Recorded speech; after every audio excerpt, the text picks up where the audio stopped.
खबर कर्नाटक से है, जहां पर सिंदगी सर्व संख्या 842 विवाद समाप्त हो गया। प्रदर्शनकारियों ने धरना वापस लिया, प्रेस कॉन्फ्रेंस कर घोषणा की। अपनी जमीन की मांग को लेकर सिंदगी के अंबेडकर सर्कल पर 84 परिवार धरना दे रहे थे, जो आज समाप्त हो गया। विधायक द्वारा निजी जमीन खरीदने और पूरा बुनियादी ढांचा उपलब्ध कराने की जिम्मेदारी लेने के बाद उन्होंने प्रेस कॉन्फ्रेंस कर इसकी जानकारी दी।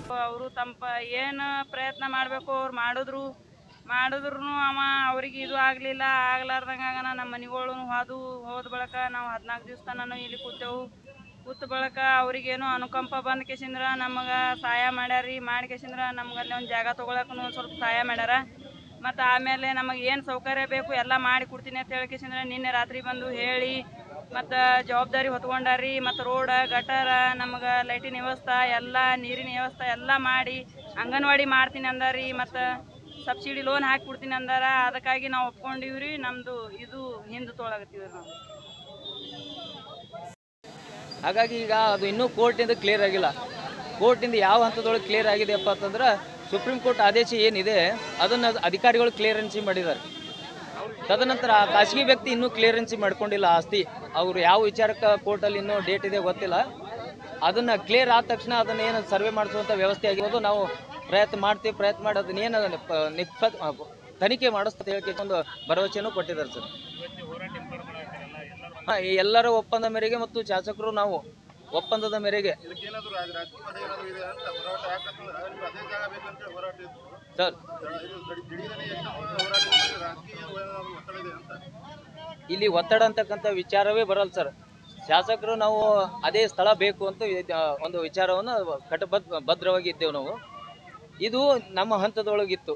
ಯಾವ ಹಂತದೊಳಗೆ ಸಿಂದಗಿ ಗ್ರೌಂಡ್ ಇತ್ತು ಅಲ್ಲಿವರೆಗೂ ನಾವು ಏನದ ಆ ಸ್ಥಳನೇ ನಮಗೆ ಬೇಕಂತ ಹೇಳಿದೆ.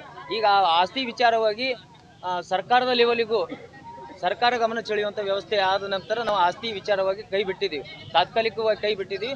ಮುಂದೆ ಆ ಆಸ್ತಿ ವಿಚಾರವಾಗಿ ನಾವು ಈಗ ಸದ್ಯಕ್ಕೆ ಏನು ಬೇರೆ ಕಡೆ ಸ್ಥಳಾಂತರ ಆಗ್ತೀವಿ, ಅದು ಆದ ನಂತರ ನಮ್ಮದೇ ಆದಾಗಿರ್ತಕ್ಕಂಥ ಒಂದು ನಿಯೋಗವನ್ನು ತಗೊಂಡು ಆ ಆಸ್ತಿ ವಿಚಾರವಾಗಿ ನಾವು ಡೆಮಾಲಿಷನ್ ಆದ ಪರಿಹಾರ ಆಗಿರ್ಬೋದು, ಯಾವುದೇ ರೀತಿ ಆ ಹಕ್ಕನ್ನು ನಾವು ಹೊಳಿ ಪಡಿಬೇಕಂತಕ್ಕಂಥ ವಿಚಾರದ ಜೊತೆಗೆ ನಾವು ಮುಂದೊಂದು ನಿಯೋಗ ತೊಗೊಂಡು ನಾವು ಕಾನೂನು ಹೋರಾಟನೂ ಮಾಡ್ತೀವಿ ಅಂತಕ್ಕಂಥ ವಿಚಾರನೂ ನಮ್ಮಲ್ಲಿ ಇದೆ ಸರ್.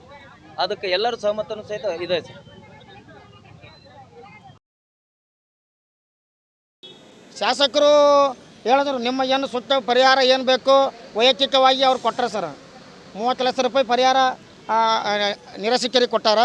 ಮತ್ತು ಏನದ ನಿಮಗೆ ಮುಂದೆ ಡೆವಲಪ್ಮೆಂಟ್ ಮಾಡ್ಬೇಕಾದ್ರು ಏನೇ ಮಾಡಿಕೊಡ್ತೀನಿ ಅಂತ ಹೇಳ್ಯಾರ. ಪುರಸಭೆಗೆ ಏನೇ ಮಾಡಿಕೊಡ್ತೀನಿ ಅಂತ ಹೇಳ್ಯಾರ. ಅಂಗನವಾಡಿ ಕೇಂದ್ರವನ್ನು ನಿರ್ಮಾಣ ಮಾಡಿಕೊಡ್ತೀನಿ ಅಂತ ಹೇಳ್ಯಾರ. ಮೂಲಭೂತ ಸೌಕರ್ಯ ಮಾಡಿಕೊಡ್ತೀನಿ ಅಂತ ಹೇಳ್ಯಾರ. ನಗರ ಸಾರಿಗೆ ಚಾಲನಾ ಬಸ್ಸನ್ನು ನಿರ್ಮಾಣ ಮಾಡಿಕೊಡ್ತೀನಿ ಅಂತ ಹೇಳ್ಯಾರ. ಯಾವುದೇ ಮೂಲಭೂತ ಅಭಿವೃದ್ಧಿ ಕಾರ್ಯಗಳಾಗಿರ್ಬೋದು ನಿಮ್ಮ ಜೊತೆ ಇದ್ದು ನಿರಾಸಕ್ತರಿಗೆ ನಾನು ಬೆನ್ನೆಲುಬಾಗಿರ್ತೀನಿ ಅಂತ ಹೇಳಿ ಶಾಸಕರು ಕಡಖಂಡಿತವಾಗಿ ಹೇಳ್ಯಾರ ಬಂಧುಗಳು. कर्नाटक से जहीर मुल्ला की रिपोर्ट, TV1 इंडिया न्यूज।